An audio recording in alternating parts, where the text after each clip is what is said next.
TikTok, it's time to rock. Hoss and Brad, we're Yeah. here. We managed to get here on time. Indeed. Like Guns N' Roses turning up on stage. Yeah. Hey, it's good to see you guys. It's good to see you. We're here. Yeah. Well, you're here. You're going somewhere. Brad's going to tell everybody where he's going, and it's going to be somewhere good, hopefully. So, Yeah.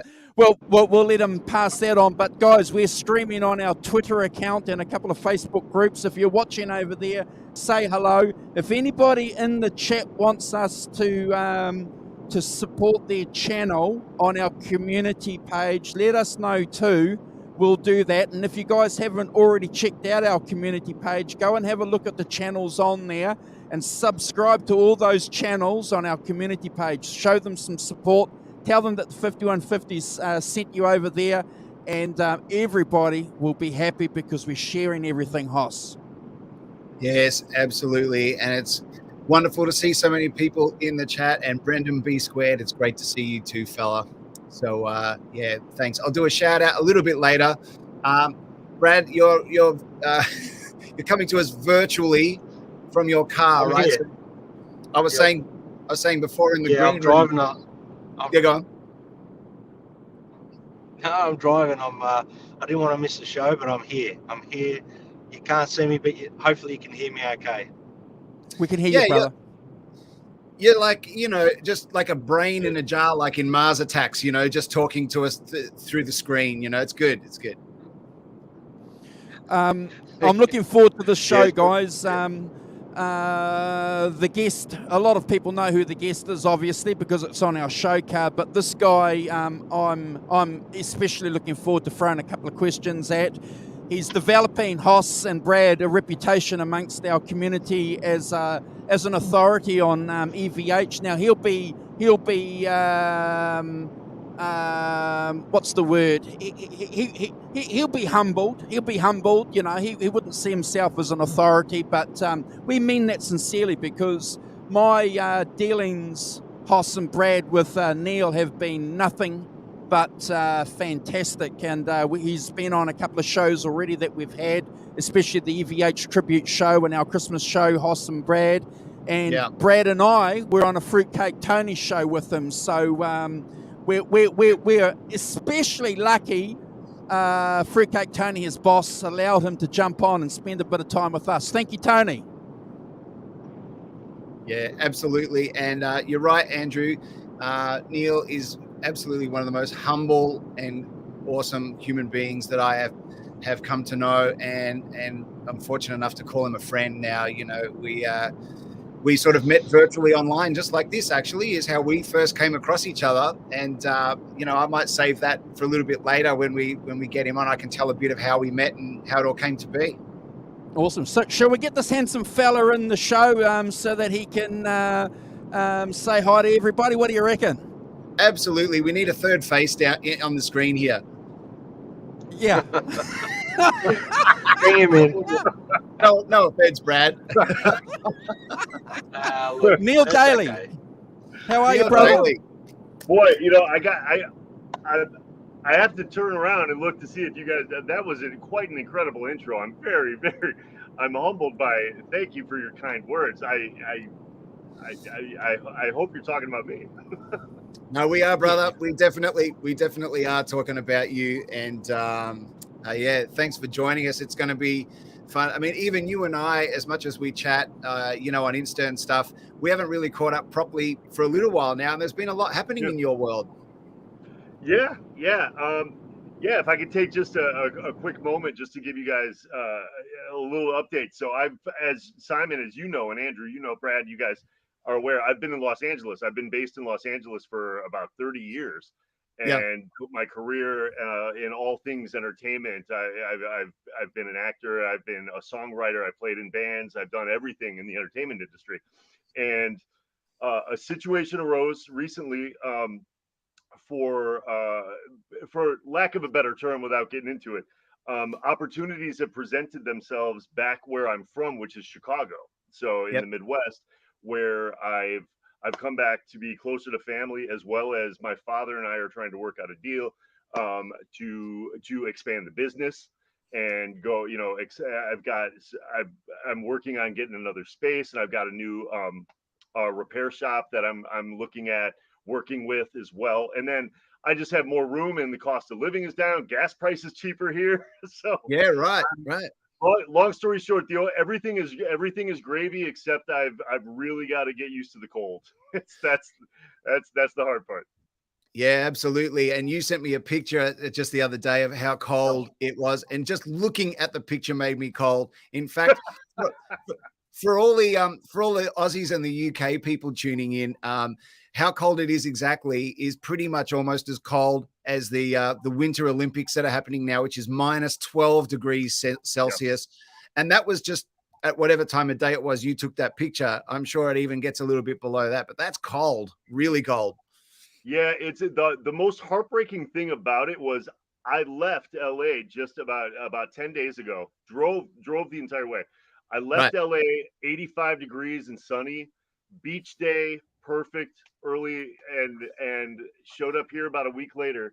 And currently right now it's in the single digits. So I've dropped about 80 degrees. Wow, that's quite a change from LA as well. And obviously the time zone's completely different too, which means it's well into the evening for you instead of dinner time, right? Yes, it is. Yes, it is. I'm trying to figure out exactly what to do with myself here, because I'm getting up early and getting all my stuff done. And then at the end of the day, where I feel like it's dinner time normally around 5-6 o'clock, my that's what time it is here. My body clock says it's 3 o'clock in the afternoon. I would have just finished lunch.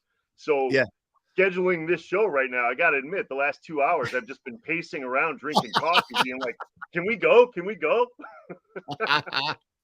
Oh, well, look, we really appreciate the fact that you paced for a couple of hours to join us and hang out with us, Neil, because, look, it's one of the weird things that you have to do when we do these StreamYard things if you've got people around the world. It was one of the great things that you can connect with people around the world, but, if you got a guest from the UK or a guest from, 4 time zones in the States, so you guys even have a problem when you're obviously doing the Fruitcake Tony show too, trying to find a time where all the guests, where all the hosts are going to fit in. So look, always appreciate the time that our guests sacrifice to hang out with us, Hoss. It's always good, isn't it?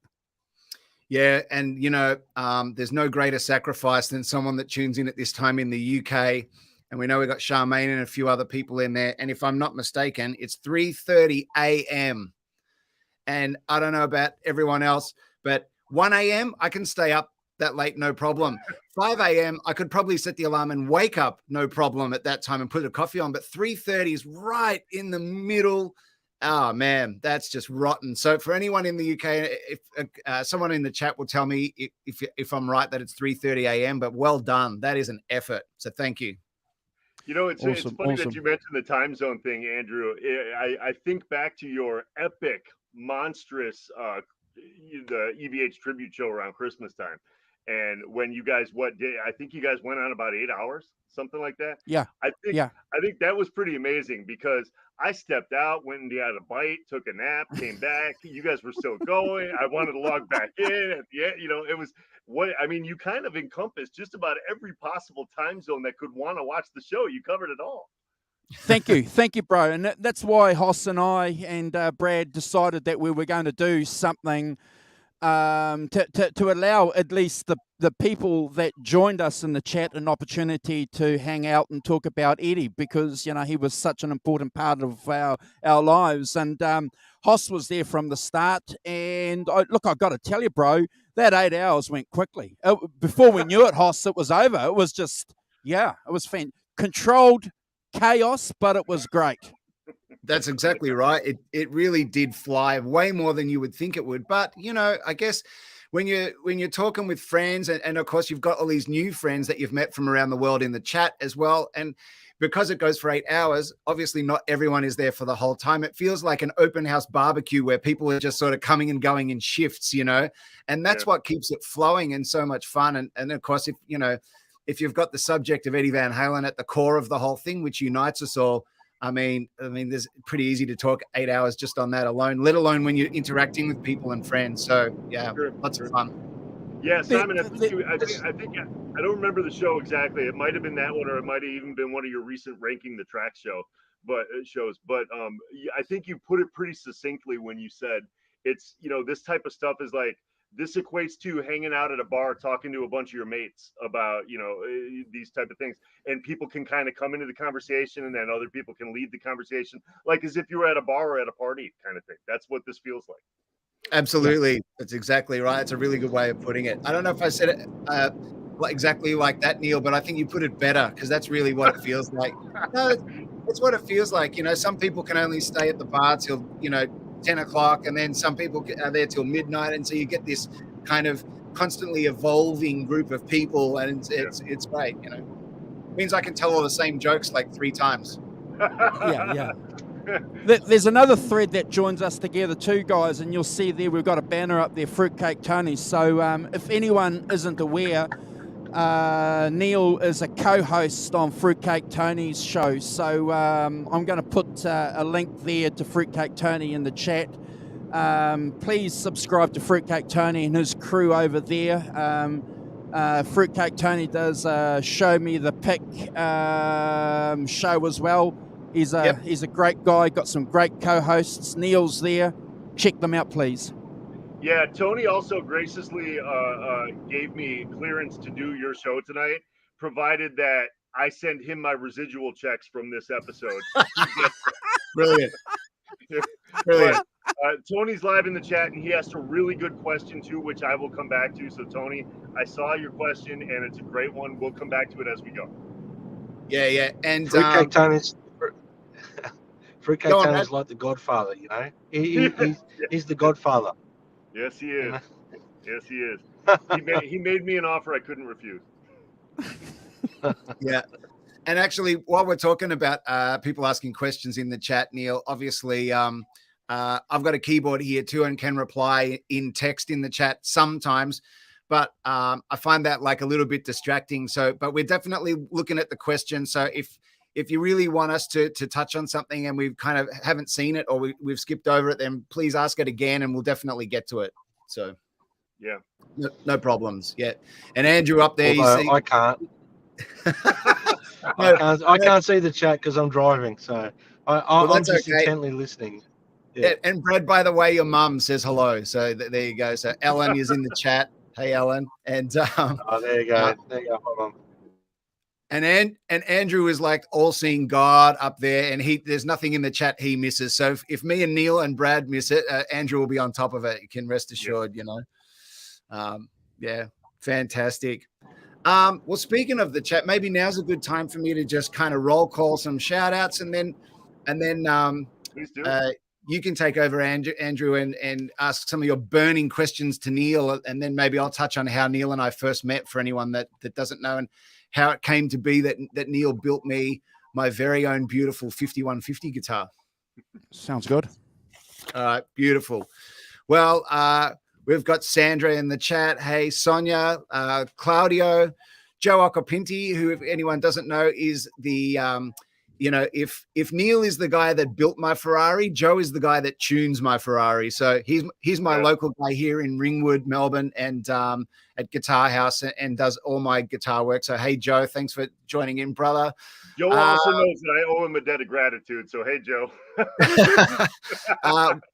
We have Thomas Santiago. We have Tim Thomas, Metal Mike, Johnny Bean. Hey, Johnny, if you're still in the chat, rating, of course. Fruitcake Tony, the Godfather, as Brad puts it.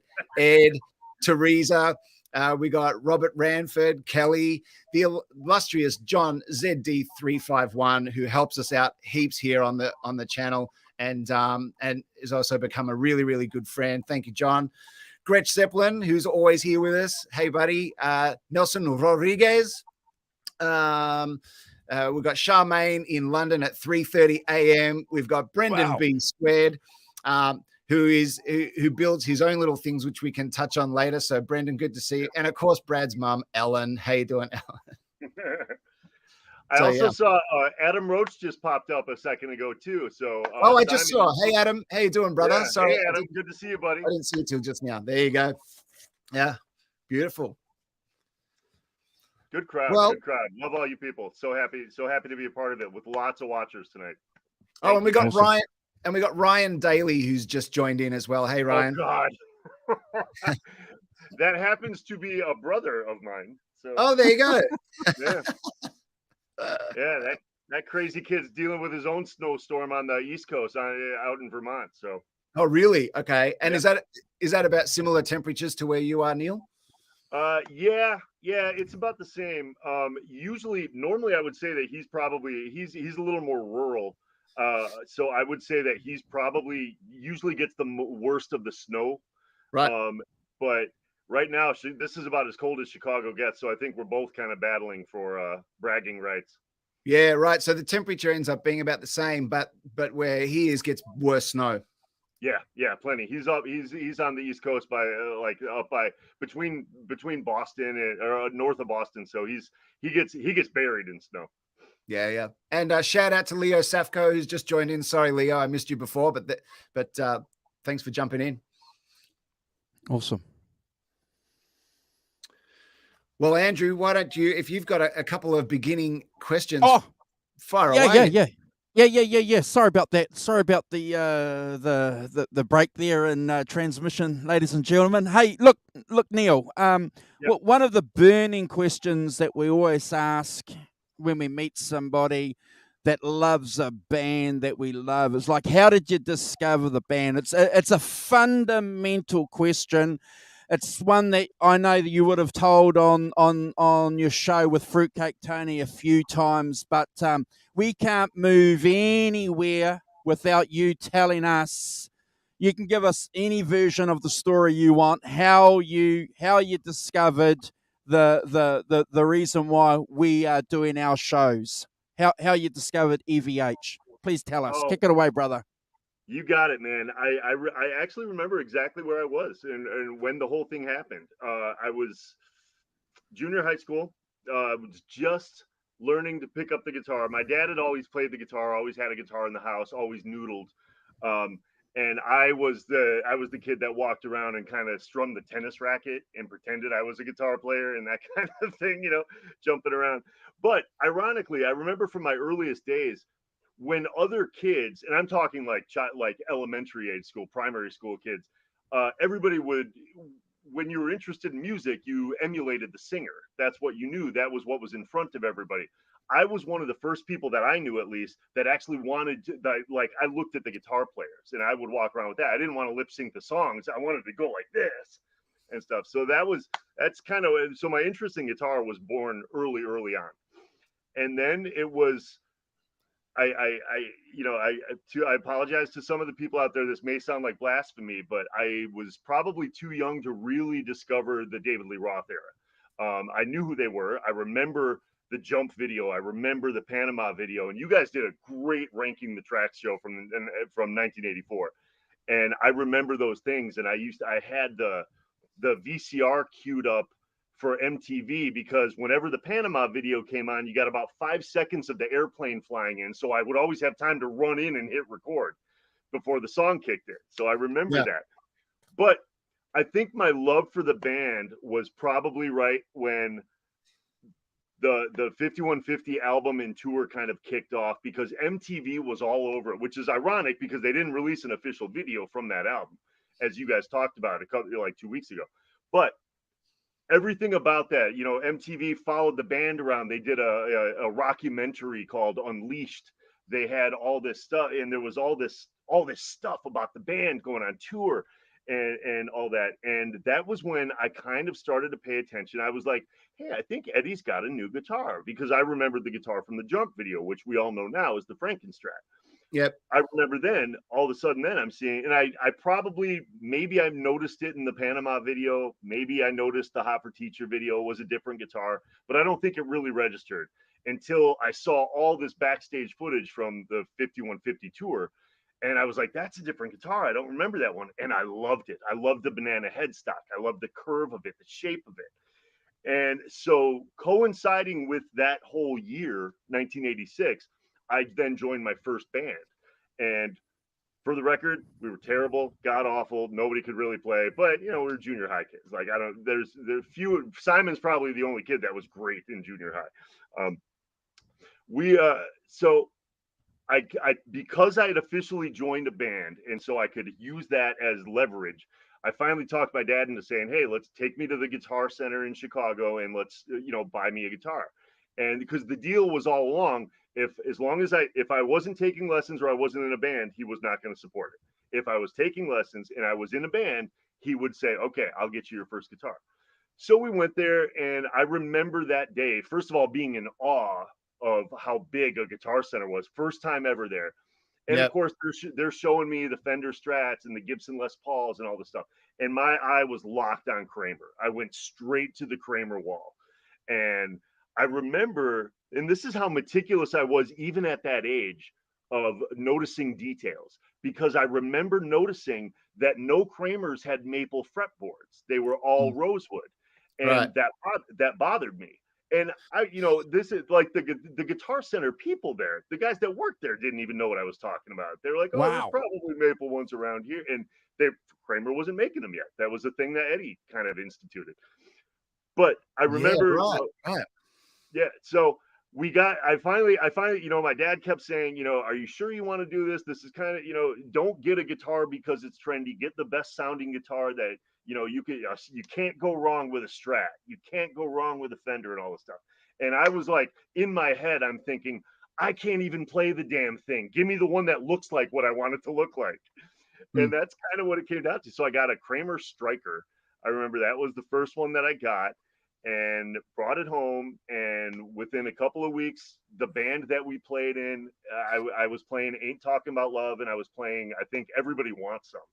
Tell me again, Neil, how old were you? How long ago was this? Okay, it would have been 6th or 7th grade, probably. Oh, yeah. Oh, cool. Yeah. So yeah. That's where it started. But that was, I mean, to come full circle, and I know I'm kind of rambling a bit, but I get excited talking about this stuff. Sure. I got to be honest with you. Eddie Van Halen was the reason I bought my first guitar. It was that. And the very first guitar I had was, I guess technically I had like a Sears electric guitar with an amplifier in the body once, that I don't really count that. But the first guitar I had and the first band I had was inspired by Eddie Van Halen. And that launched me on this path that I've been on ever since. We're talking 6th, 7th grade, and I played the hell out of the cassette 5150, then went backwards and got every album leading up to that. And I should say too, this is, again, I would be remiss if I didn't say, because I discovered 5150 first, the changeover of singers never really bothered me. It didn't really do, I recognized the difference in the voices. I could hear it, but I wasn't really a huge David Lee Roth fan first. So it didn't bother me when Sammy came in the band. I kind of had a different side. I had love for the whole thing because Eddie was what brought me to the band.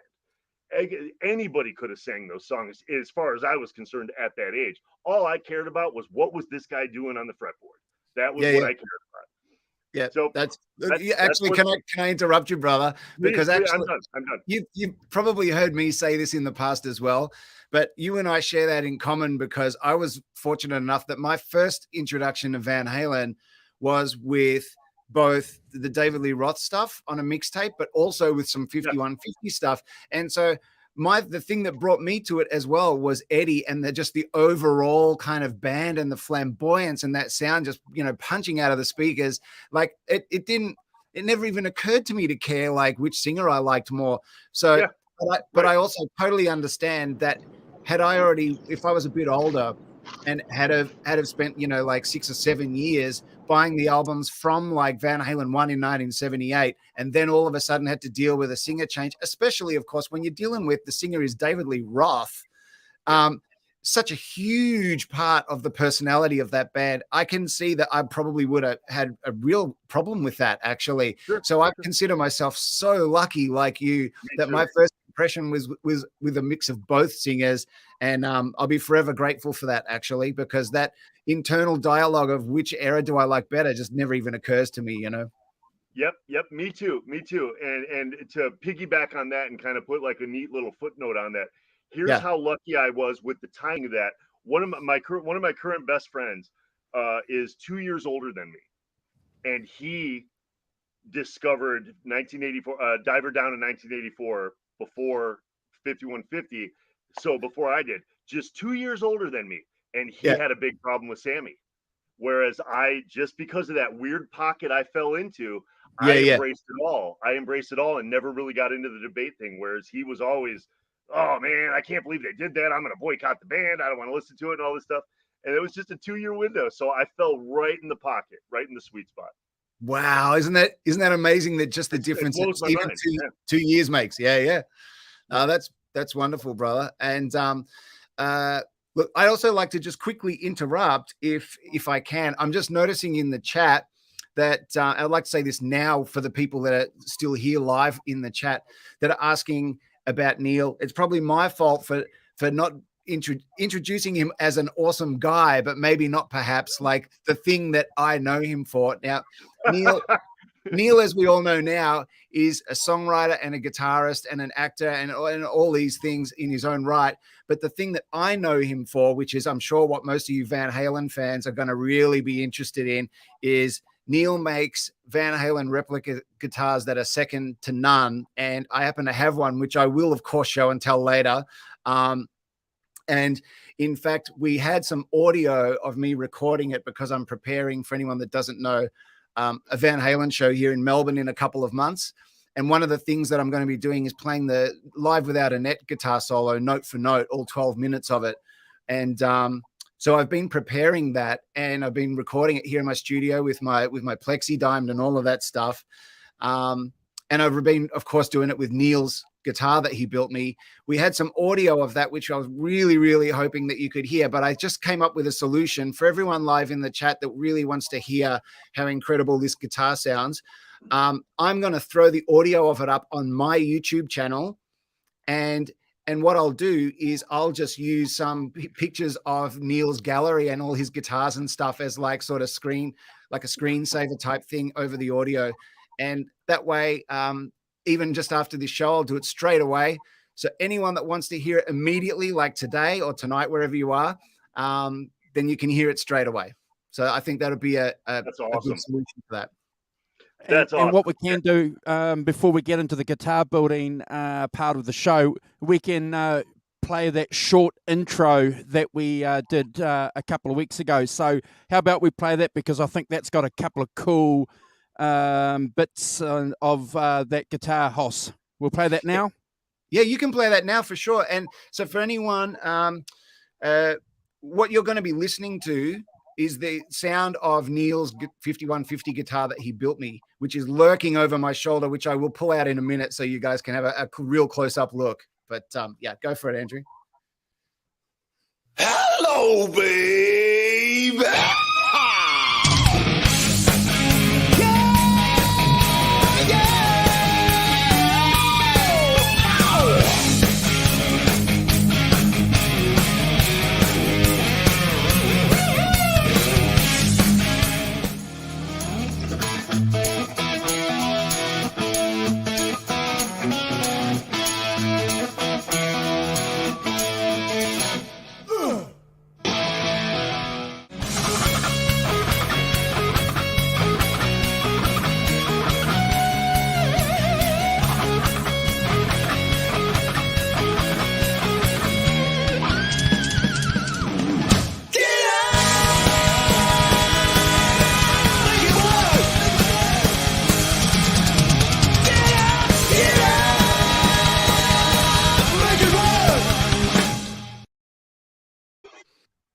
Wow.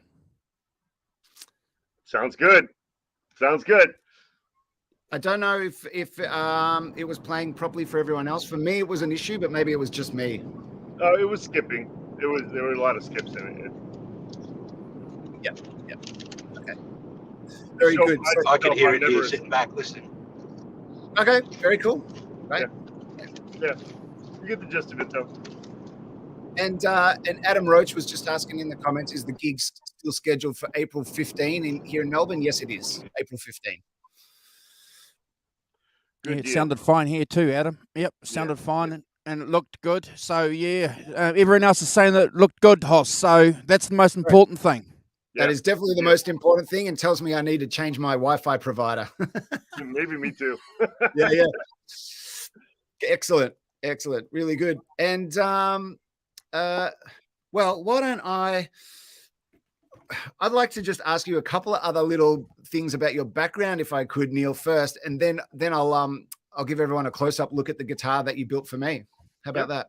Great.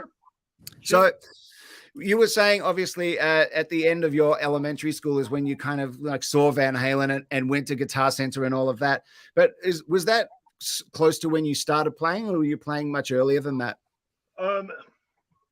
I was strumming chords before that. That was about the extent of it. And the reason being is because my dad's influences in music were he was never a lead guitar player. He was a rhythm player. He was a strummer, and he was more heavily influenced by the storytellers of the late 60s, early 70s. He was more. He always, we had a house. My brother can attest to it in the chat too. We lived in a household where the predominant the predominant thing in the house was music playing in the background more than the TV on. Whenever there was always a record player going in our house. And it was always Tom Petty, Bruce Springsteen, Bob Dylan. Those were the storytellers, even like Joni Mitchell, Fleetwood Mac, a lot of that stuff. That was always on in the background. So my dad always played around with those things, but he had an acoustic guitar in the house all the time. He had a 12-string and a 6-string, and he was always in his hand, just strumming. And so I kind of, like most boys do, they kind of try to emulate what their father's doing. They try to copy that. So I, whenever he wasn't around, I would pick up the guitar, and of course, an acoustic guitar was like this. I was like 3 feet tall and trying to play. But so that's kind of where I started. And I was just kind of trying to copy what he did, and I learned to play open chords and things like that. But then it was once I kind of hit that junior high age was when I branched out, and I think a lot of kids kind of do too. When all of a sudden you discover your own musical tastes. Yeah. And I could even tell you, I remember the first couple records I got. What were they? Yeah, I got a Journey record. I got a Styx record. I think I bought Jay Giles' band because Centerfold was on it. That was Centerfold and Freeze Frame. Those were like the first records I got. And then I got a couple of cassette tapes. Then when I got into the BMG or Columbia, I don't know, do you guys have those in Australia? We had these things. It's well known in America, and I don't know how they made money, but there was a cassette club you could join and pay like $1 to get 10, and then something like that, and then you had to buy like 3 more in the next year or something. And almost every kid I know defaulted on these things. I mean, this company went under eventually because nobody paid for them. They cassettes for free. But then that was when I kind of discovered all of a sudden the first real electric rock band that I discovered was Def Leppard. That was the band that really turned me on. It was the Pyromania album that I was like, oh my God. And then I started also noticing that I had an affinity for Image because I remember Phil Collin playing the Black Destroyer, the Ibanez Destroyer, and that was different than anything I'd seen. And so I was like, I've got to have that guitar. I've got to have like that kind of thing. So I was actually starting to cultivate this desire. I was paying attention to everything that other kids, even the guys in my band, they never focused on those kind of things. They didn't, they would have never known if I had a tone knob or a volume knob like Eddie did, but I had an eye for those things. And I don't know where it came from. It was just something I was fascinated by. So, so I started watching, I got into Def Leppard, and then that led me to some of the hair bands of the, I guess it was mid 80s still at the time. But once that 5150 album came, that was next level stuff for me. That was something, I remember going to God, and like most people in the chat, I can attest to the moment I got the VHS tape of Live Without Annette, that was like, it was done. It was, I was completely done. From that moment in time, it was almost like no other band existed in the world. I couldn't fathom playing another record or cassette tape. Like, what was the point? I just heard God. And So that's where I was. And I remember, playing, going to the guitar solo in Live Without Annette and asking my dad, who was a guitar player and the guy that I looked up to as a kid, I'm going, how does he get that sound? How does he do that? And everything. My dad's looking at it going, I don't know. I'm going, all right. It was, there's no effects, there's no trick, there's no 2 or 3 guitar players backstage doing stuff with him. I'm like, that's all coming from him. That's one guy doing this stuff. Yeah. And like I said, that was it. That was it. Everything else then fell by the wayside. There were other bands that existed in my purview, but nothing. I was on this like a 2-lane highway going straight into Van Halen. So Neil, I've got a question that I want to ask you. So at what stage did you decide that you were going to build a guitar? Now, we've discussed this, Hoss and I and Brad, on a couple of 5150 shows. We couldn't go and buy a Frankie. You couldn't go and buy a 5150 right. like you can now. Right. When we were young, it was just beyond our dream to get that. And then obviously you had Kramer guitars coming along. So at what stage in your life did you decide that you were going to have a crack and build a guitar? And what guitar was it, please? Oh, good question. Okay. So despite my love for Van Halen in the 80s and everything like that, by the time I kind of got through my high school years and then out of high school, the bands that were big at the time was when the grunge music scene kind of broke out. So the first couple decent rock bands that I was a part of, and the music that I started to write and play for the first time, were more like the Pearl Jams and the Smashing Pumpkins and the Nirvanas and stuff, because that was what was in at the time. And so good stuff. Now, the interesting thing about those bands was, again, and this kind of took me back, because everything about the 80s was glossy and shiny and bright and new. I mean, if you looked at like a Poison video, you saw CC DeVille play probably 50 guitars in a video, and they were all shiny, bright, neon, and this stuff. And then all of a sudden the grunge bands come out, and these guys have like worn down relict guitars, stickers on them. They look like they got them at pawn shops and stuff. And so all of a sudden my idea of what I thought was in vogue kind of changed. I started liking the look of the vintage, beat up, used tour relic guitars. And then I kind of came full circle, because then, I would see like my dad playing a Bruce Springsteen video, and I saw him playing his 57 Telly, and that thing just looked beat to hell. And all of a sudden, so I'm going, okay, maybe there's something to that. There's something kind of like that. But at that age, I could get those guitars in like secondhand stores, pawn shops, used, but they didn't sound like I wanted them to sound. So inadvertently, without even realizing I was doing what Eddie Van Halen always did, I still figured out, I like the look of this guitar, but I want it to sound like this guitar. Right. So what I would do, I would start hot rodding them myself. I kind of figured out, okay, well, pickups, I knew how to tell the sound of a different pick. I mean, even though I was probably 19 or 20 at the time, I still knew what pickup sound I like. And I still knew how I could figure out, well, I like the way this neck feels. I wish all my necks felt like this. Yeah. And so you start kind of, it all came about probably over the course of a couple of years. And a lot of it was by necessity. A lot of it was, I'm dirt poor. I moved out to LA at that point, and I'm a struggling actor, struggling musician, playing with friends and jamming at parties and backyard barbecues and stuff. And I had no money to spend on anything. So I would get really cheap gear and figure out how to upgrade them myself and make them sound better. Yeah. And I probably spent years doing that. It took me a long time before I ever had an expensive guitar. I always had cheap guitars, and because I wanted a lot of them too, because especially at that stage, I was, if I was playing a set live, I needed to have a guitar. I wouldn't have the time or the energy to detune a guitar from E to D during a set. So I just had another guitar that was tuned to D, and I could just switch guitars and play it rather than tune down the E string. So little tiny things like that.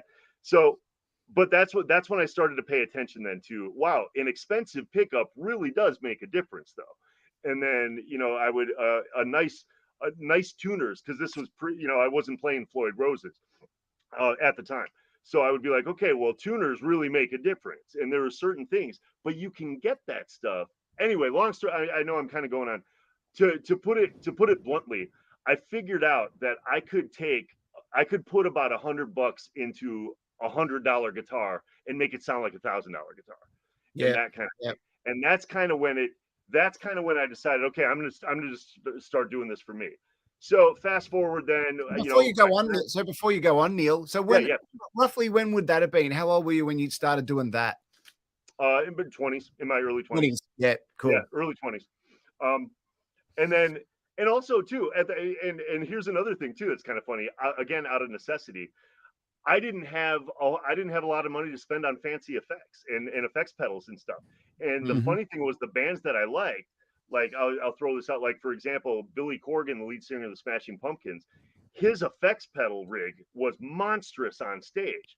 So he could generate 30 to 40 different guitar effects, and I couldn't afford that. So I had to figure out how to do it. As I was a minimalist, I had to figure out how to do that best with the guitar itself and use as few pedals as possible, because that's what I could afford. Yeah. So, improving the guitar tone and improving the guitar sound to get it what I wanted. And again, that's done with, with pickups and things like that. So yeah, that was in my early 20s. Then I started doing that for friends, other guys, and the other guys that I played with would be like, hey, I love the sound of that guitar. I've got this cheap Squire. What can you do with that? I'd be like, oh, what do you want it to sound like? Pick it. Give me an album tone you want it to sound like, and I'll match it up and that kind of stuff.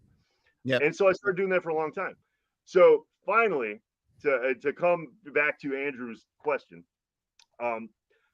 it was probably then, and I had done this. I was a tinkerer. I was a hobbyist kind of thing for a long, long time. And then it was probably the pandemic and the shutdown of the pandemic that really, all of a sudden, I had a whole year of being, trying to find a hobby to make ends meet in my apartment. And I had all the time in the world to do all the stuff that I'd always said I wanted to do and just never got around to it. And now I was like, you know what? I'm going to build my own Frankenstrat. And originally it wasn't, I use that term loosely because I didn't set out to build the red, white, and black striped guitar. What I meant was I'm going to build the Frankenstein of what I want. So, it was the guitar. I was going to piece together the exact guitar that I wanted to play and sound like. Yeah. And I was doing that. And then throughout the course of the pandemic, I started realizing, it all brought me back to Eddie. And I said, okay, it was probably around June or July of 2020 that I said, since I'm doing this and I'm getting these used bodies on eBay and used necks, and I'm pulling apart guitars and going to pawn shops and just taking what I need, I was like, I might as well build the Van Halen Frankenstrat. I mean, I know exactly how to do it. I always studied the guitar. I just never owned one. So Neil, just to interrupt and be clear, so this first kind of Frankenstein guitar that you did for yourself wasn't an Eddie guitar. It was just something that you'd pieced together for you. Yeah. I pieced together for me. It was a black on black. It probably looked a little bit more like a David Gilmour Strat from Pink Floyd. I like black on black, but I pulled out all the pickups. I wanted to go with like a kind of like I guess like a JB. Well, I guess it would be similar to a 5150 sound. It was like a JB or a Pariah type of humbucker pickup, but I wanted a bluesy neck pickup, and I want, there were just certain sounds that I wanted to get out of it. And I must have messed around with probably a couple different volume and tone pots until I found like the right combination that gave me a good switch from, I could play like Stevie Ray Vaughan blues stuff and then switch automatically over to like Nirvana and that kind of thing. So I was trying to get all that in one guitar, and then and I loved the relic look. So I was learning, I was doing that on all my guitars at the time, giving it buckle rash, giving it forearm rash, wearing all this stuff down. I didn't like the glossy finish on it, so I was sanding all that down and doing all that. So I was building the Frankenstein for me. And then again, because I had time, I decided I was going to start building the Frankenstrat itself. And I started doing that. And I'm not kidding when I say this. I was knee deep in the middle of that build when Eddie passed. Wow. Yeah, and that must have been very, very surreal, brother, because I know everybody's got their own sort of, what were you doing when you heard that Eddie passed kind of stories that are very personal to them. But I can't imagine doing what you did for so many years, where you were essentially building your own kind of Frankenstein guitars, and then had finally decided to build your own Eddie Van Halen one when he passed. It almost must have felt like, I don't know what the opposite of serendipitous is, but like that, Yeah, must have been very strange. Yeah, it was strange, and I struggled with it. I mean, on multiple emotional and intellectual levels. There was a spiritual element to it that I kept saying, like, did I have something to do with this? Was I trying to copy God? And all of a sudden, like certain things like that. And then I came full circle and thought, no, maybe this was like, in a weird way, I knew that he was sick for a long time. So Yep. maybe I energetically put out there, hey, I'm going to carry on your legend. I'm going to build your guitar. And then he's okay to go now. He's okay to leave this earth. There Yeah. was all kinds of stuff. And I'm not trying to get spiritual and preachy on people. I believe what you want to believe, but I needed to reconcile in some way to make it be okay that I was doing it. And so I chose to believe that there was just some sort of higher power that said these two events there's a reason that these two things happened at the same time. And then I took it so I finished the guitar and made it as good as I could, and then I finished it probably the end of 2020, and started to show it, and other people asked me immediately about building one for them. And at first there were a lot of conversions. Like, people would send me a guitar and say, can you just paint it and do it and blah blah blah. So I was doing that for a while, and then I had a couple people that, it was a weird time too, because a couple people would have me start building them, and then because of COVID they would lose their job or something would come up, and then all of a sudden they couldn't pay for the rest of it. So I had money invested for parts, but then I had a guitar that I had to get rid of because I was trying to ends meet. Yeah. And then it came around. I started to post a few of them here and there and put them out there. And then Fruitcake Tony discovered it, and somebody told him about it, and he contacted me and then said, "Hey, how much does it cost?" And I said, "Well, I don't know. I've never, what's the going rate on these things? I don't know." And what I wanted to do was keep it down to about half the price of what EVH was selling them for, because I figured I was the kind of guy that could never afford a nice guitar. And so there had to be other people out there like me that wanted it. And I thought it would be a real shame if price was the only reason half of the world couldn't share in that memorabilia. I really didn't come want on. that. Come on, Kelly. Just be cool with your comments, guys. Sorry, I didn't even see it. But no, that's all right. You're not missing anything there, Neil. But no, sorry, go on, brother. Okay, well, so I kind of decided, and then I started talking to a lot of people too, because I wanted to perfect my craft too. So I started talking to some very, very gracious people: the David Nesdals, the Rob Johnsons, the Donnie Ward, Craig Stofko. The list goes on and on and on. But I was a sponge for knowledge, and I was I took everybody's information, and thank God for all of them. They've been great to me. And I even talked to like David Nesdal exclusively about, what does he sell his for and blah, blah, blah. And he's got a market for people that are paying $3,000 and $4,000 and $5,000 for them. And it takes, months to build. And for what he does and what you're paying for, it's worth it. Great. But I also knew that there were a lot of people that couldn't afford that weren't in that marketplace. And so, even I was kind of communicating with him, and I wanted to make sure that I wasn't in competition with some of these other people. I didn't want this to be like an ugly thing. And David said, no, by all means. And Donnie Ward said, by all means. They're like, do what you do. This is great. You're right. There's I'm appealing to a whole different marketplace, that people that want to share in that and want to have that guitar and stuff. So then, here we are a year after that, and Simon, I've sold one. I've given one to Charles Green, who's a friend of the show and a Halenville co-host. I've sold guitars to your buddy, and then it kind of branched out too. So before I go too far into this, I start, I've started kind of I started trying to say, hey, I do other things too. Like, so I've done, one of my favorite builds was Adam Roach, your friend Simon. Yeah. Which he wanted a bumblebee striped pattern, but on a different kind. He was a Kramer guy and wanted 2 pickups and all this stuff. And it was interesting because I found that there's not a lot of people that are veering off their own direction on stuff. There are people that build replicas and stay in that lane and don't do any, there's no variation whatsoever. It would be blasphemy to do something like that. And I kept saying, well, but in theory, I wanted my guitar to sound like the way I want it to sound like and look like I want it to look like. So I talked to Adam, and I was like, we don't have to do the bumblebee exactly. If you really like the Kramer body, let's do that stripe pattern on a Kramer. And I remember he was like, can we do that? And I said, of course, it's a custom build. We can do whatever you want, and that type of thing. So anyway, I'm sorry, folks. Long story. I really get passionate and excited about talking about this stuff. But and that passion is what comes out in your guitars, brother.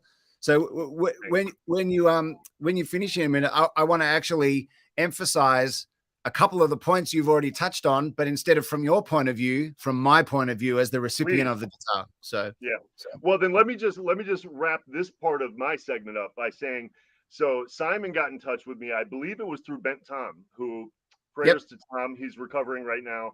Yeah, hey Bent Tom, we're all shouting out to you, brother. Yeah, get well soon, bro. Thinking about you, Tom.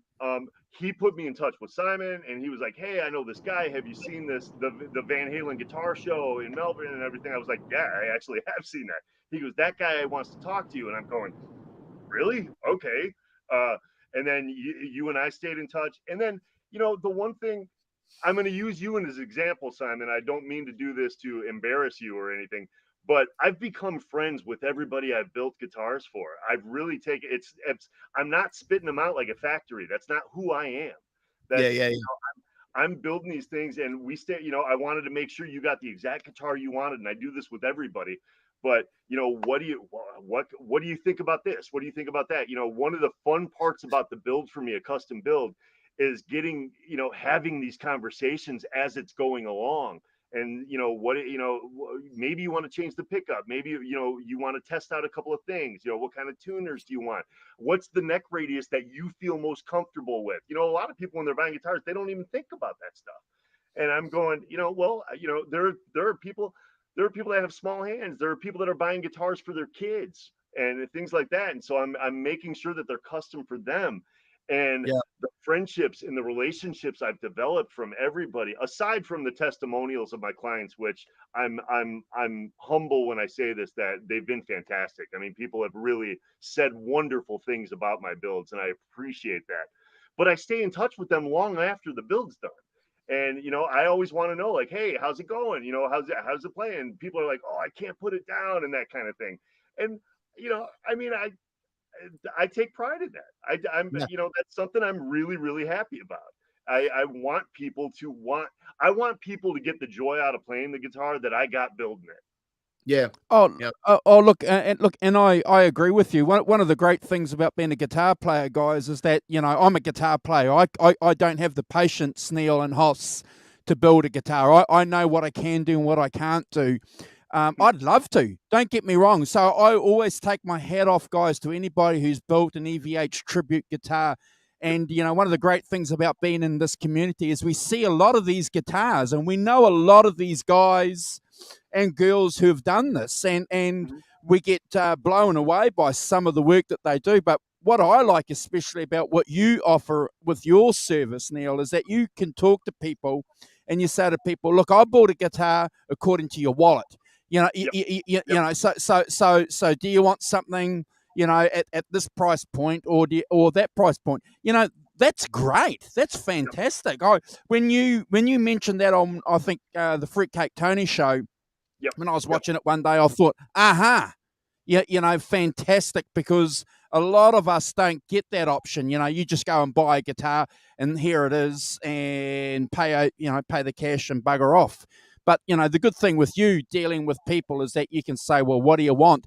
And Adam Roach, for example, go and watch Adam's video on Fruitcake Tony where he's talking about his Tiger guitar. Now, I'm an Essendon Bombers fan, and I just about went crazy when he related that to the Tigers, the AFL Tigers. So just those stories, Hoss, is what makes the guitar more than just the guitar. I love it. Yeah, if I could just touch on that really quick, Simon, and then you can go. Yeah. And Andrew, you mentioned like building to the wallet and everything. I think this is really interesting too because I've had a couple of people contact me, and they're very almost embarrassed and very sheepish about saying, "Hey, look, I'm not a very good guitar player, but I really want to own one. I really want that, and it's probably just going to be wall art." And I've got a limited budget. And I always tell these people, I'm like, I don't judge your skill level. That's not my place. I don't care about that. And if that's the case, then there are certainly places we can cut corners cost wise. If it's not something that you need to gig every single night or every single weekend, I can definitely bring the price point down to your budget. And we can do, there's versions of the guitar. I can do that aesthetically. It'll look the same, but that kind of stuff, I can always work with everybody. And I love that. And I tell people, you don't have to be embarrassed. Yeah. Not everybody that buys a guitar from me needs to play like Eddie.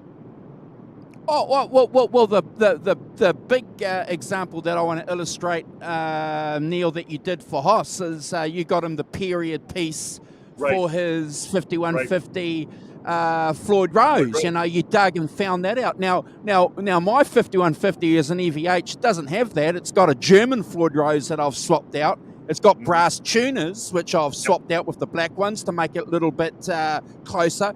But I'm happy with that. But I can understand too. I would love to have a 5150 with the whale tail. Who wouldn't? Right. But how much are you going to pay for that? Again, let's be practical here. That's exactly right. And the last thing I want to say too, before we let Simon get back in, I do want to mention this too for all the people in the chat. I feel obligated to say this every time I ever talk about my guitars. I want to be very, very clear. I don't consider myself a master builder. I don't consider myself the best in the business. I've never said I am. And I certainly don't like to call my guitars replicas either. They're tribute guitars because there are people that are far better than me and have been doing it a lot longer. But you're also going to have to pay for that service. And that's the main difference. I make, as Simon can attest to it, it's a gig ready guitar. It's certainly ready to go on tour and play and hold up to the abuse that he's going to put on it every night. But I want to make it affordable because I never, ever want somebody to go through life and say, man, I wish I had a 5150, but I just couldn't afford one. So Adam's saying here, I can't really say it enough, Neil. Your build is amazing. And it's the best guitar I've ever played in my 40 years of playing. So, we know where Adam's coming from when he says that, that's a sincere comment. But, yeah. Wow. That's exactly right. And, I'd just like to emphasize a couple of those things that you talked about just before, Neil. So I would say if someone asked me, so why Neil Daly, if there's some other people like you were just saying, Neil, are building Eddie Van Halen tributes or replicas or whatever. The one thing, I like the way, and that's my bad too, because I think in the intro I might have said replica, but actually Neil's definition of the term there is much better as a tribute, because the thing that Neil can do for you if you want, but doesn't actually do just automatically, is build an exact replica. What Neil will do is he'll build you whatever you want. And that's what there's nobody else out there doing. No one's just building whatever the client wants. And to Adam Roach's point, who is just had his comment up on the screen, that Tiger guitar that you built for him was inspired by the Eddie Van Halen Bumblebee, but really what it was, it gave Adam a chance to customize it, just a few little tweaks and kind of clever things that made it feel personal to him. So it felt like his guitar, not that you had built him Eddie Van Halen's guitar, you know, that was sort of on loan or something like that. And so, and yes, Andrew, you're exactly right. The other thing that Neil will do is he'll build to your price point. So even if whatever your budget is, if it's huge or if it's not that much, Neil will do whatever he can and bend over backwards to make sure that you get a great guitar in your hands for what your budget is. And of course, no one else is doing that either. What they're doing is saying, this is the guitar I build and this is the price. Yes. Oh, yeah. So, And look at this great comment. I'm going to interrupt Neil. I'm going to interrupt you. Claudio's got a great comment there. As a service provider, there's nothing better than someone who can fulfill people's needs and make them smile in the process. This is Neil. Fantastic. Claudio, thank you, brother. I greatly appreciate that. Neil, it's Brad, mate. I've been listening intently. I've been dropping in and out of reception. I've got good reception. I want to ask you a quick question. When it comes to guitar building and whatnot, how did you go about did you just learn how to build these guitars and everything just by sheer luck, or did you have some background, or did you have any knowledge passed down to you? That's a really good question. As far back, I would like to say that it was just observed knowledge. I mean, I've got a dad that was a tinkerer. He was I had one of those dads that, had a soldering machine in the house. He would fix there. You never call a guy to come and fix anything. You got to do it yourself, whether it was the car or the refrigerator or the plumbing or the water, the water. Like, it was just, that was the kind of guy he is. And I just observed stuff. So I knew how to, I had a basic understanding of wiring electronics. So that part was true. And then then it was a lot of trial and error, Brad. It was a lot of, figuring out like pickup height, for example. The closer you got to the strings, it made a certain sound. The lower, you got quieter and louder. And then if you had I'll give you an example, like a guitar, like a strap body. If you take off the pick guard and it had the swimming pool route, the big old empty square, you could move the pickup almost anywhere. And if you kept moving it around, whether it was forward or back, you could hear how the tone of the guitar changed. It would sound more bassy or more trebly, or those kind of things. Those kind of things I worked and worked and worked diligently at finding what I liked, what I found appealing. But as I did that, I also then learned I could make snap assessments and say, oh, that sounds exactly like this guitar. And then, oh, that sounds exactly like this guitar. And I also then kind of gathered, like now, because I've done so many of them, and I've done it for so long, and I'm so intent with my focus, I can hear how a fair warning guitar tone is completely different than the 84 guitar tone, which is completely different than the 5150 guitar tone. And you can hear the evolution of pickups and evolution of the guitar sound and things. That stuff. So Brad, it's a really good question. I'd say it's probably a lot of both. I think I learned it from observation and from my dad and from seeing somebody that's a tinkerer himself. And then I just took that and ran with it. Excellent, because I'm thinking about doing a few guitar builds myself in the near future, but not for the next 6 months or so. But I will be having a bit of a play at some point, that's for sure. That's fantastic. I'll tell you what, it certainly is. It's an addictive hobby. I'll give you that much. Imagine. It's an addictive, especially if you're a guy like me that's kind of got this endless pursuit of perfection. The one thing, and I mentioned this in the intro. I'm an artist in all sense of the words, whether I'm an actor, a writer, a musician, a director.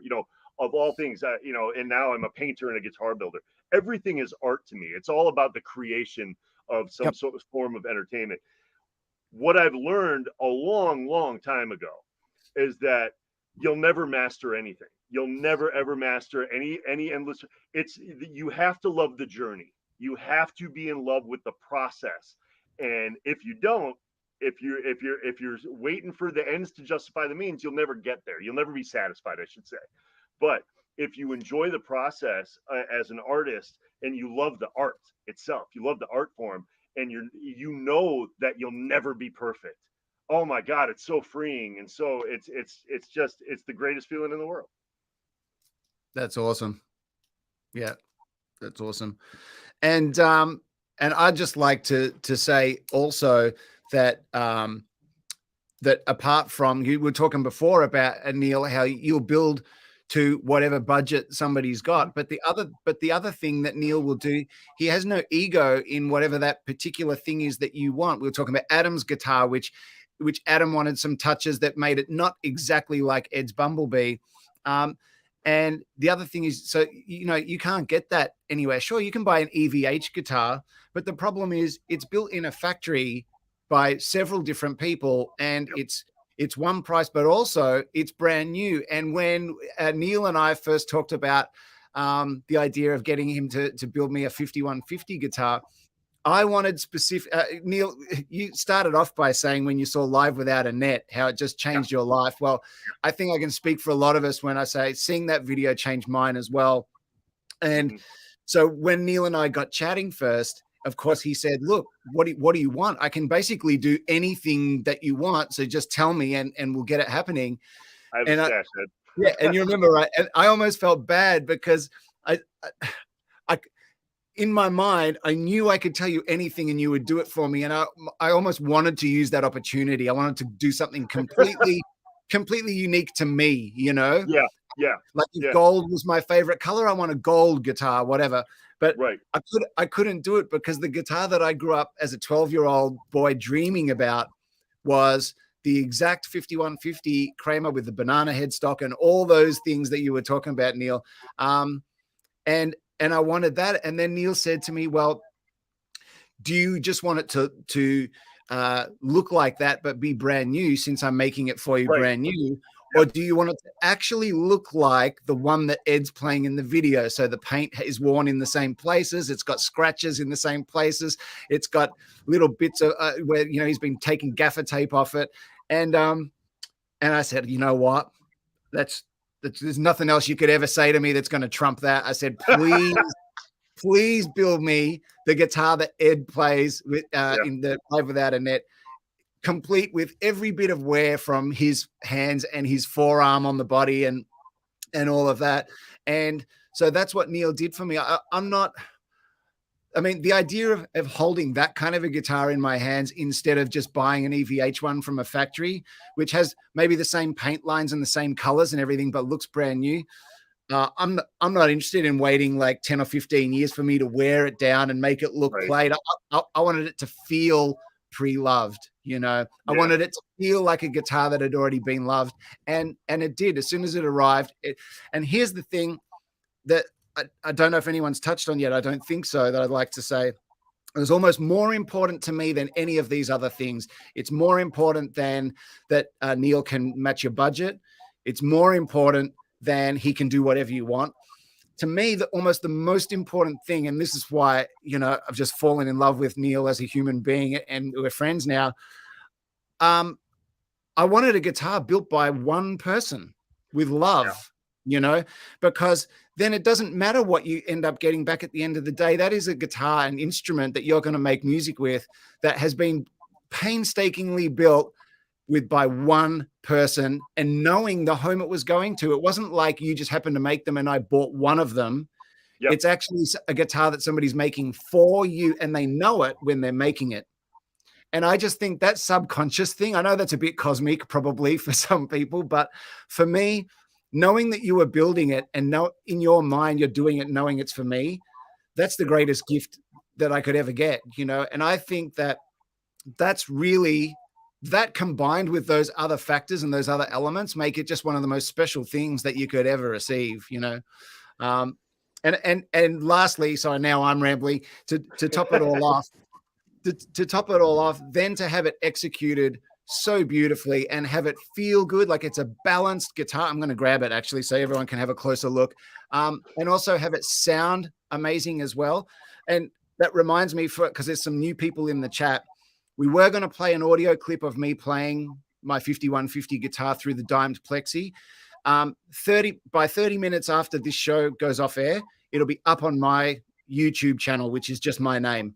And then you can hear Neil's 5150 guitar. So, Hey, Jerry. Please, Hey, by all Helen. means, everybody, I want everybody to make sure that they tune in and listen to it, because I've heard the MP3 before, and yes. oh my God, it brings, I almost can't even put into words that something I built and gave to him, he can get that sound out of. It's what I had hoped it would sound like, but it does. It met my expectations, and it's phenomenal. So we'll isolate Hoss soon, but I just want to do one little comment. So on that, and price is always going to be an important thing for Van Halen fans when it comes to guitars. So this guitar that I bought here, this EVH, I bought this brand new and made some mods to put a brass block in it, changed the pickup to a JB, changed the Floyd Rose, and wore it down a little bit. When I did some research before I bought this, and this is not a cheap guitar here in New Zealand, this is a 3K guitar here. I did some research with a couple of other American builders guys, and it was twice and more for me to get a 5150 from America, and it was just the body and the neck. No pickup, no Floyd Rose. So just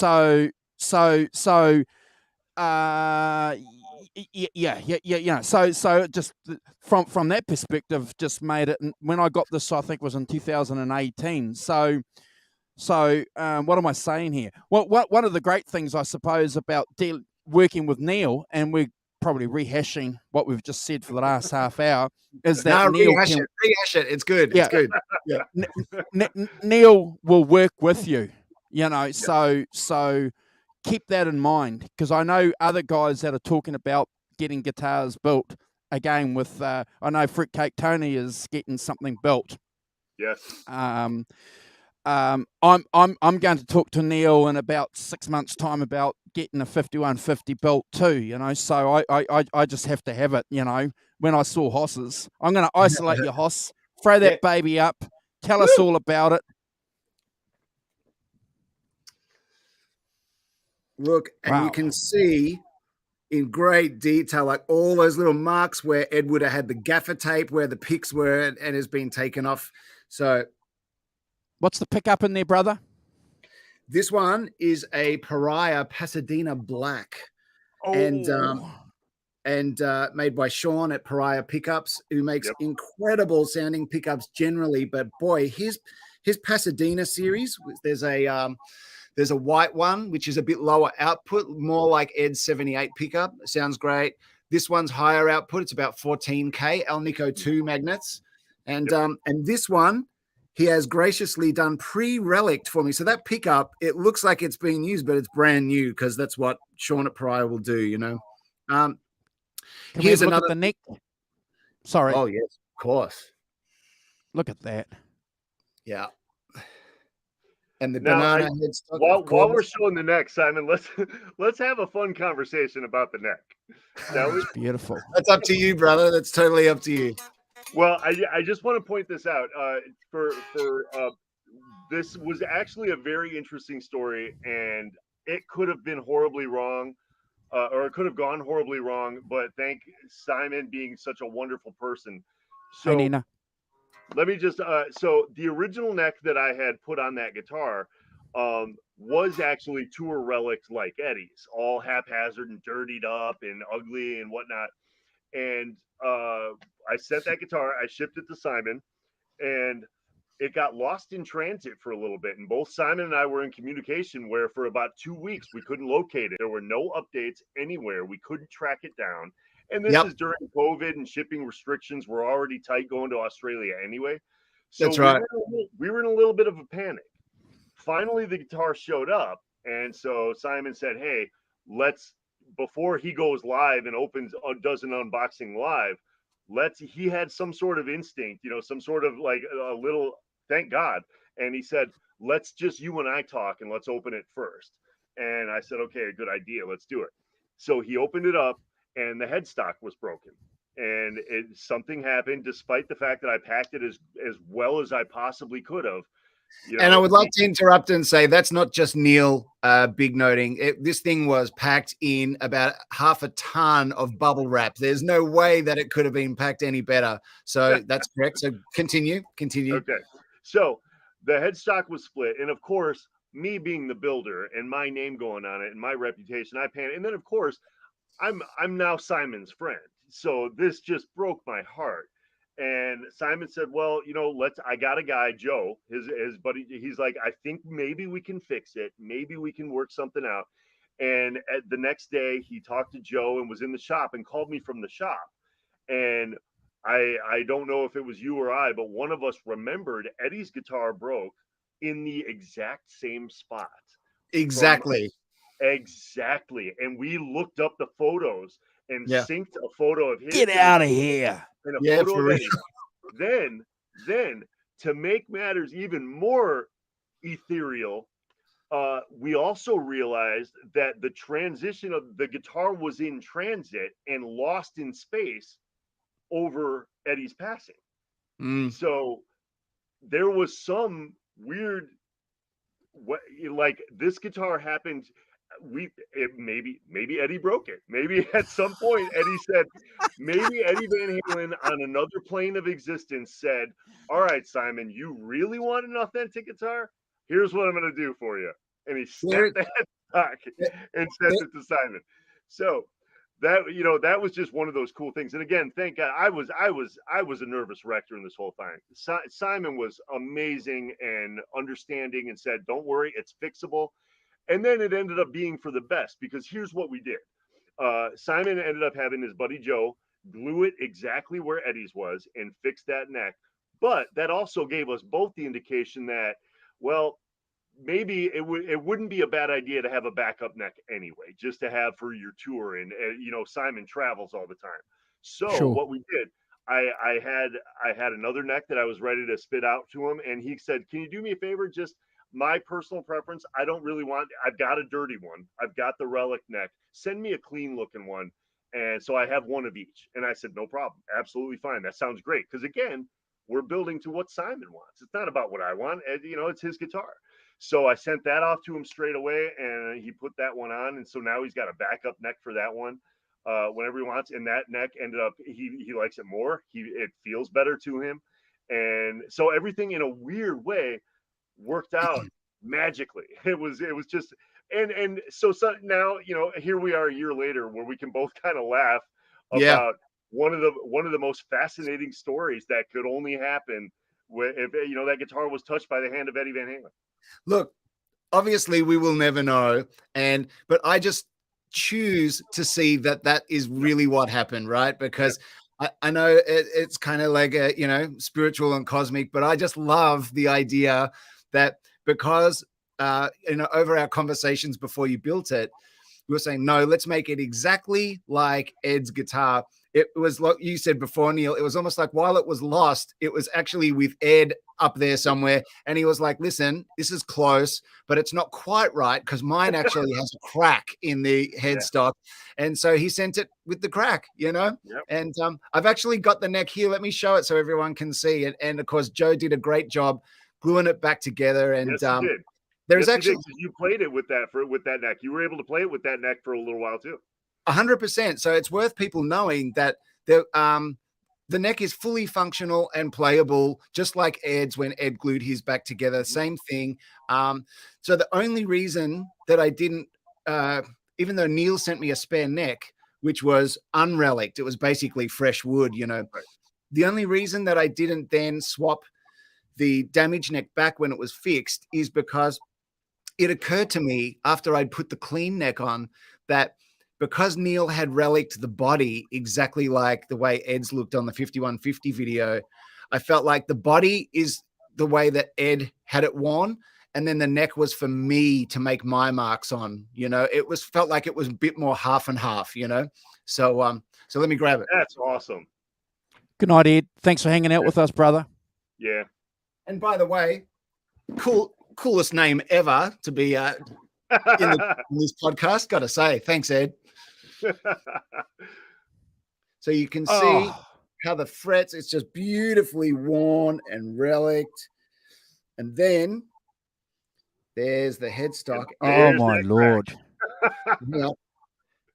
Oh Here, my gosh. track down there in the exact same spot of Ed's. You can see it on the back too. Oh wow. But look, it's as good as new. It's as strong as ever. So this gets to be my my wonderful backup neck when I'm traveling. So you're right, Neil. It was serendipitous.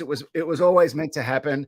And Ed gave us an extra little present on its way here, which is super cool story. But Yeah. I got to tell you, this is a really, really important thing. Here's the back of this one. So you can see, gorgeous, perfectly done. The paint, of course, is relics, which is what I wanted. You can see the back there. Look at that. Oh, look at that. Complete with all the extra holes that were in Ed's. Yeah. Yeah. Oh. And See, I want that. One of my favorite bits, Neil, is this little worn mark here. I love that. And I do have to tell everyone this is really important, and it just goes to Neil's love and passion and attention to detail. He got in touch with me and said, "Listen, I've actually managed to find a period correct 1984 Floyd Rose. It's going to be a little bit extra money. Do you want it?" And I was like, "Are you kidding?" It's like a Floyd Rose from the mid 80s. Of course. Wow. So that Floyd is a mid 80s Floyd as well. Wow. That's beautiful. Beautiful, Hoss. Yeah, it's such a beautiful guitar, Neil. Can't thank you enough. And of course, because and the way the paint's worn up here and everything is from Live Without Annette, we of course have called her Annette. Yes. I love the name of it. Absolutely love it. You know, it was fun too, Simon. I remember how fun it was even discussing about the Live Without Annette relicking that we did, because I remember the conversation like you mentioned earlier, when I asked you if you wanted to look new or not, because it would have been a completely different red and white color if we did the new version of it compared to the way it got. You know, it was from stage lights and sweat and just body wear and everything. The guitar turned, it got more orange as it went, and then the white got more yellowed and stuff. So we're talking all kinds of fun details that I just so enjoyed our conversations while the process was taking place, while we were building it. And I loved the fact that you had input, and that was important to me. And that's important to everybody that I build a guitar for. There are some people that I ask questions to that they're like, "Well, do whatever you want." And I'm like, I could do that, but I want to make sure this is yours. Every single one I do, I've got a wall of 5150s that I'm in process right now.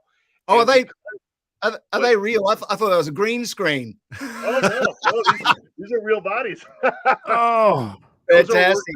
Those are all works in progress. But yeah, so for anyone watching that is not a green screen, they are all Neil's actual bodies. I'm just joking, of course, but yeah, it was good that you moved one, because otherwise, some people. Right. But the reason I bring that up is because Simon, you touched on this already, and I love the fact that you did this, that it's all built by me start to finish. And so as much as they look similar, because I'm a custom builder, every single one of them is going to have some minor minutia of difference that no other guitar will have. So Simon, no matter how many I do, no one will have your guitar. It'll never be duplicated ever in history. And whoever gets this one will never be duplicated, and whoever gets that one, because that's the joy and the beauty of being a custom builder. And wow. I gotta tell you, brother, that is by far the most beautiful and unique part of receiving a guitar from you, is that it will be one of one. Yeah. And I'm sorry, no amount of money is worth the joy that brings, knowing that someone has painstakingly and with love built you a one of one. Man, that's it's a pretty awesome, brother. And so I can see in the comments a lot of people are saying, plug it in, let's have a listen. I promise you, just go straight to my YouTube channel like 20 minutes after this we go off air, and you will get to hear that thing in all its glory, I promise. Awesome. And awesome. there's a few people in the chat saying, make sure about links. Of course, we will put all Neil's links in the video. Yeah, we'll put Neil's YouTube channel. Have you got a YouTube channel, Neil? I do, but it's not about guitar building. It's about my songs and my acting videos and stuff. So do you want that? We can put that on our community page as well. Yeah, that'd be fine. But mostly just everybody find me on Facebook. You can find me at Daily Custom Designs on Facebook, or just go to me directly, Neil Daly on Facebook. Neil Daly Rocks is my Facebook page, and I'm happy. I mean, here's the thing. I've probably talked to 1,000 people about guitar builds, and 95% of them haven't translated into sales. And I don't regret a single moment that I've spoken to anybody about this stuff. I love what I do. I love talking to people about it. And I like sharing the information. And somebody contacts me and they want to maybe build it themselves, so they ask me for advice. I'm happy to pay it forward. Happy to pay it forward because other people did that for me. So I'm ecstatic about doing this, and I'll never get tired of talking about this stuff. And so thank you guys for giving me a format to do this tonight. No problem. We'll attach your social media accounts on this video. So if anyone's watching the replay, those social media accounts for his Facebook page and Instagram will attach. Yeah. And Nelson in the chat was saying a Steve Vai Yankee Rose green, the guitar with the holes. Oh man, Nelson. With the grip, the hand grip. Yeah. That's a great idea, brother, but you're going to have to get in line because I want one of them as well. You got it. Well, obviously, because I'm on your show, Simon, you get preference. So. No. Nelson gets first preference, of course, is his idea. But it is a great idea. And I can tell you, I think that would be a pretty popular guitar, actually. But I'm really quick before we move on. Thank you, Nelson, for bringing that up, because I really do want to point out. Obviously, my forum, my platform for the last year or so has been showcasing Van Halen striped guitars, and I do all 5150s. You can see I've got a couple black and whites ready to go. A couple are going to be painted red too. I've done the Kramer Ad Frankie. I've done the Neptune guitar. I've done probably a dozen of Eddie Van Halen striped guitars, but I want to make sure that I let people know I do tribute guitars for almost all artists, or I'll do a custom build for them too. I've done all kinds of stuff that have nothing to do with the striped guitars, and there are people that are there's a guy named Joe that I'm doing a custom build for right now that's taken a variation of the Unchained Circles guitar. And we're doing something completely custom for him, and we're putting numbers on it, and he's like a NASCAR fan. We're putting a big 13 on it, and we're doing all kinds of cool stuff. I love it when people think outside of the box. I want people to know watching, you don't ever have now. If you're looking for an absolute as close to possible replica type tribute guitar, I can do that. But if you want something completely unique to yourself too, I can do that. Awesome. Really awesome. Yeah.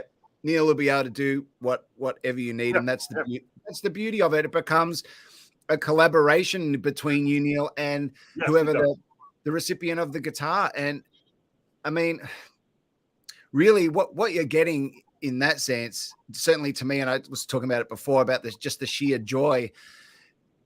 It's really pretty even hard to put a value on that, because it's like we were saying, it's one of one, and it will be your instrument forever, and for me, I just can't wait to get on stage at the Corner Hotel in 8 weeks and be just ripping on that guitar. That's just, for me, for a teenager that grew up watching Live Without Annette, even just doing the gig itself is a dream come true. But to be able to do it with the guitar in my hands that looks exactly like the one that Eddie used is amazing to me. So thank you, brother. Yeah. So Hosh, you're gonna be using that guitar pretty much the whole show except the Trans Trem one, or? No. So what I'm going to be doing is, because the show's going to be in two halves. So the first half will be a sort of an encore performance of the Van Halen 1 album that we did at the Melbourne Guitar Show a couple of years back. Yep.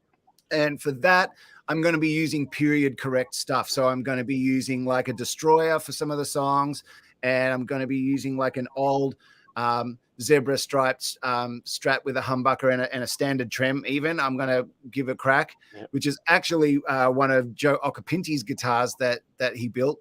And then for the second half of the show, we're doing much of more of the later stuff, like stuff off Fair Warning, stuff off 1984, stuff off 5150. And for that half of the show, yes, of course, I will be using the 5150 guitar. So that way, anyone at the show gets to sort of almost hear the songs from which different eras with the guitar from that period, which makes sense to me. I think that'll be a lot of fun, you know. That's awesome. And of course, for anyone not in Melbourne, we will be filming the show properly with a film crew, and so I'll definitely be putting it up on my YouTube channel, so you'll get to see all this. Simon, you're welcome to use Adam's guitar as well for that show.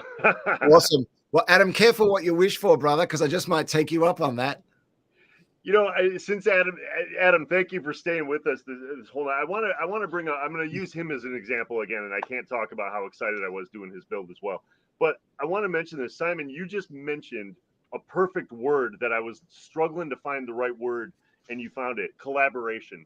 When I'm building a guitar, I want the receiver of the guitar to feel like they had some input in it as well.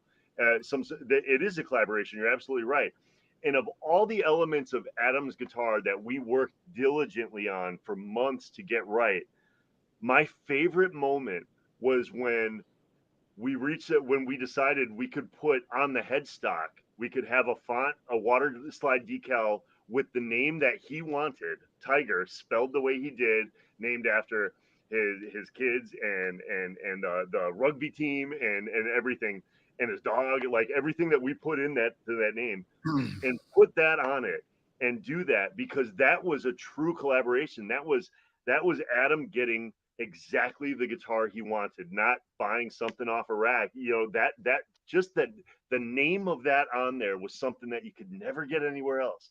And I took more pride and joy in that moment, because that meant that was family to him. That kind of thing brought that. I mean, you can't beat that. You absolutely can't. You can't beat that, and that's the one of one factor that is so special, you know. And like you were saying, it's a collaboration, and building anything is art, you know. And you put art into doing it, and it's going to end up in someone's hands that's going to make art with it, you know. And I just think that's so cool. So you know, what's that phrase that they say? Energy can neither be created nor destroyed. It can only be transferred, that kind of thing. That's what we're doing. You know, that's exactly what I'm doing here. I'm putting, like you said, I'm creating something, putting it out there, giving it to somebody else to take with it and do with it. And in a perfect world, hopefully that those guitars will be passed down to other generations. You know, if I'm building a guitar I've built guitars for guys that are 60, and I built a guitar for a kid that was 12, that his grandfather bought for him just the other day. That's why I do it. That's just fantastic. Yeah, I can imagine that it must be the feeling that I get playing it must be equal to the feeling you get building it, for sure. You know? Yeah. I hope so, but I sure as hell like watching people play it. I really do. Like when I see your videos, I don't know. I think I might have taken a little bit more pride watching you play the guitar and sound the way you do than sending it off. You might have topped me on that one. Thank you, brother. The pleasure is all mine. I can assure you of that. Yeah. Excellent. I think I might have lost you guys there for a second. No, it's okay, brother. We're here. Yeah, I got you. Okay. So, I think we might just about be ready to pull the plug, guys. If there's any other questions in the chat that you guys want to ask Neil and Hoss directly, fire some questions through. But the most important thing, I suppose, I see some really cool comments in there about people who are going to get in touch with you. Neil, regarding some builds. I see Mikey Mojo is going to get in touch with you as well too. So that's fantastic. Yeah, and for everybody, I do want to apologize to everybody that's in the chat. I've gotten so wrapped up in this conversation. I'm so excited to be talking about it. I apologize for not actually scrolling through the actual questions, but please, if you have comments, leave a comment in the 5150 show underneath this YouTube thing, and I'll respond to them. I will go back and reread them and respond, or contact me directly. I will never ever get tired of talking about this stuff. So I apologize. I don't want anybody to think that we've neglected or that I've neglected the people in the live chat. I haven't. I just get so excited about doing this. Yeah, and look, I think most people know that too, bro. Most of the people that are in the chat, they know how it works. It's you're talking to us and answering everyone's question, and it becomes boy, it's hard enough for us, and it's hard enough for you when you're a co-host on a show, let alone being interviewed. That's it can be a little bit daunting, but that's one of the great things about adding comments to the video later on too, because I'm sure Neil will go back and we'll share this on our social media accounts. Guys, help Neil, help our channel, share our channel, subscribe to Fruitcake Tony's channel, and his crew. Let's get this thing going, because Van Halen and everything associated to the band Van Halen, it belongs to everybody. We're doing our part as fans who've been there for a long, long time. I'm in touch through Instagram with young people who are discovering Van Halen, people in their early 20s, and it blows me away. We had a young guy, 14 years old, on the show a couple of weeks ago, who's a Van Halen nut and can play just about everything. So just blows me away, Neil and Hoss, that we have this community, and it's not about ownership, it's about sharing. So and I'm sure that's we're talking about attitudes and what Eddie may or may not have wanted. I'm sure that's what he would want with his community. It's about sharing. Yep. Yeah, it goes without saying, hit that like button, you guys. We appreciate everybody that's watching. We appreciate everybody that tunes in and catches the replay if they didn't catch it live. But we're fans. I've heard you guys say it 1,000 times, and I want to echo that sentiment that we're fans. I don't think I've never claimed to be an expert. I've never claimed to be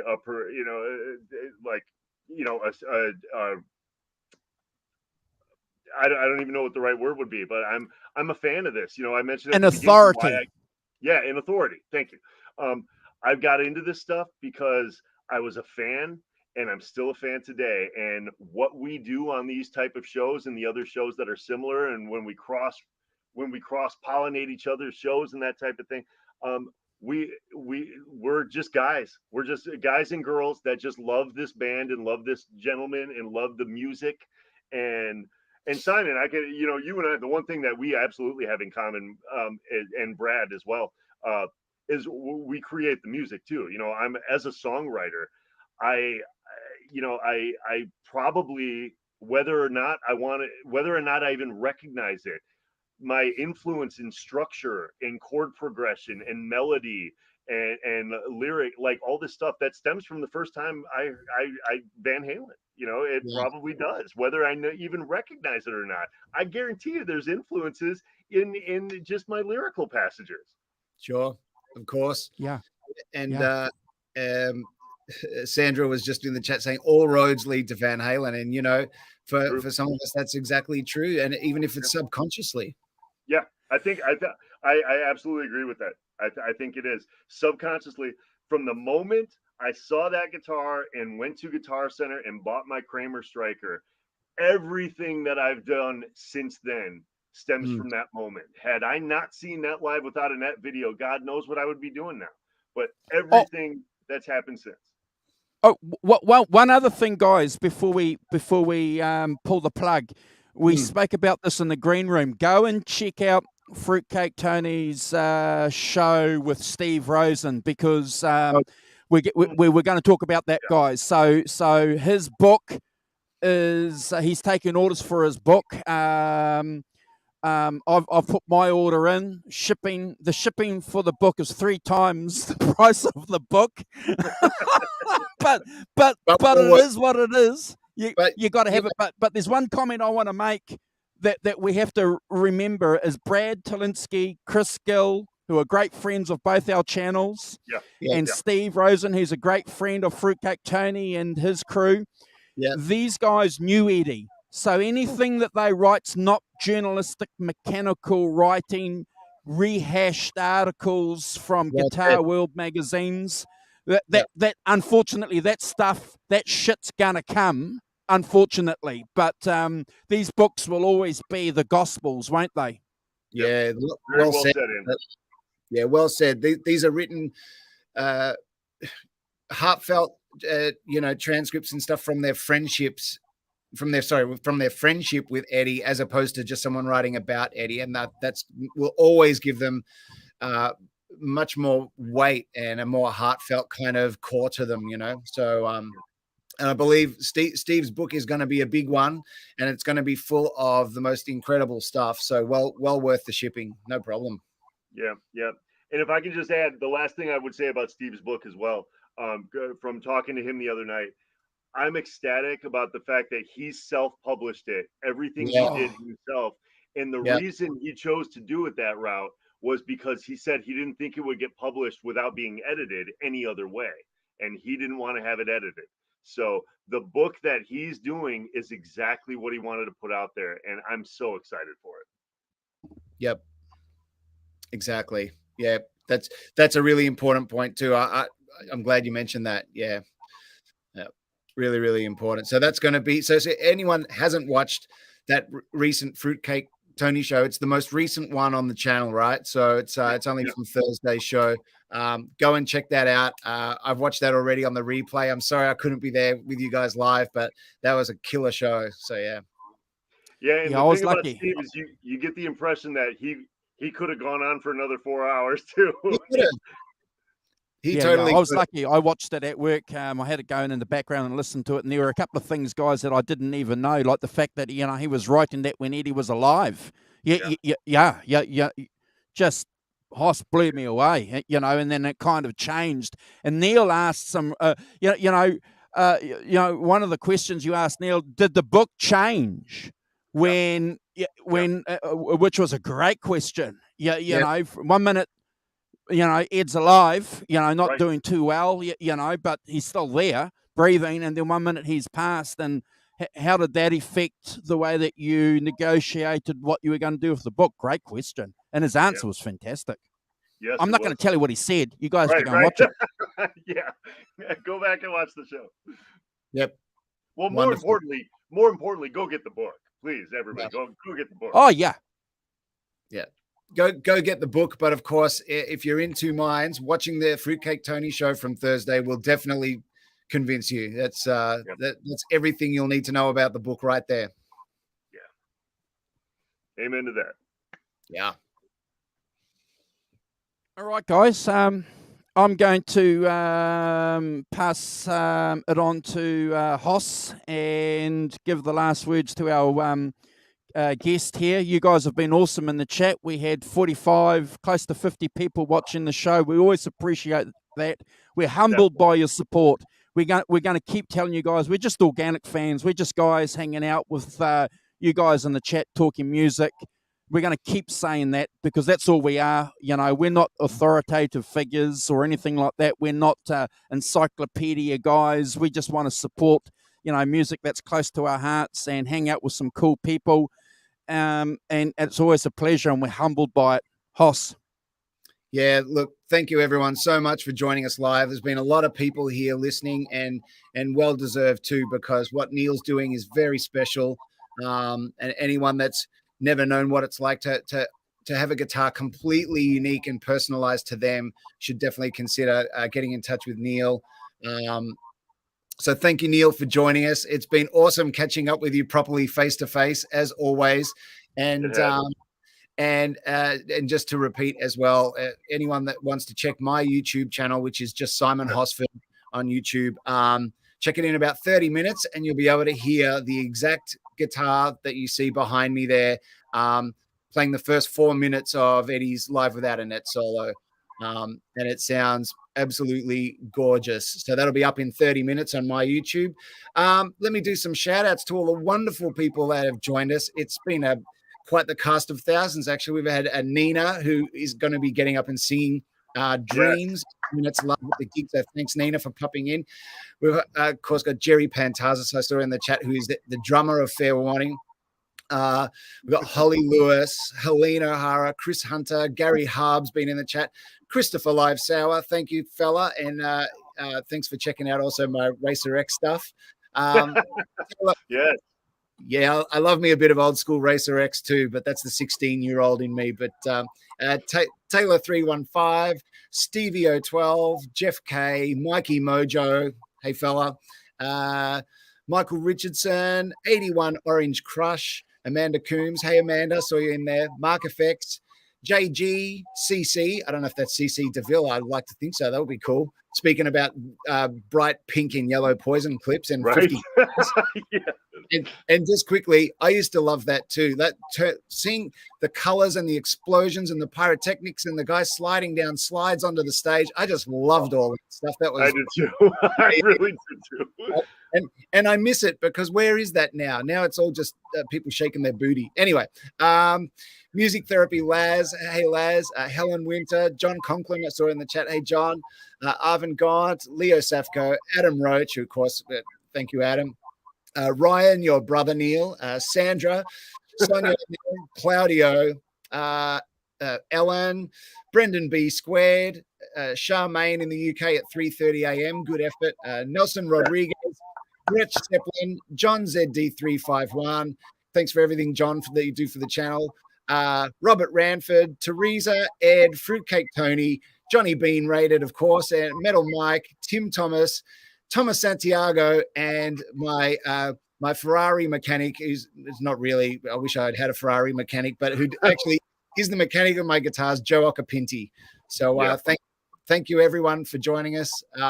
It's been an absolute pleasure, and thank you, Neil, again for letting us into your world and your passion.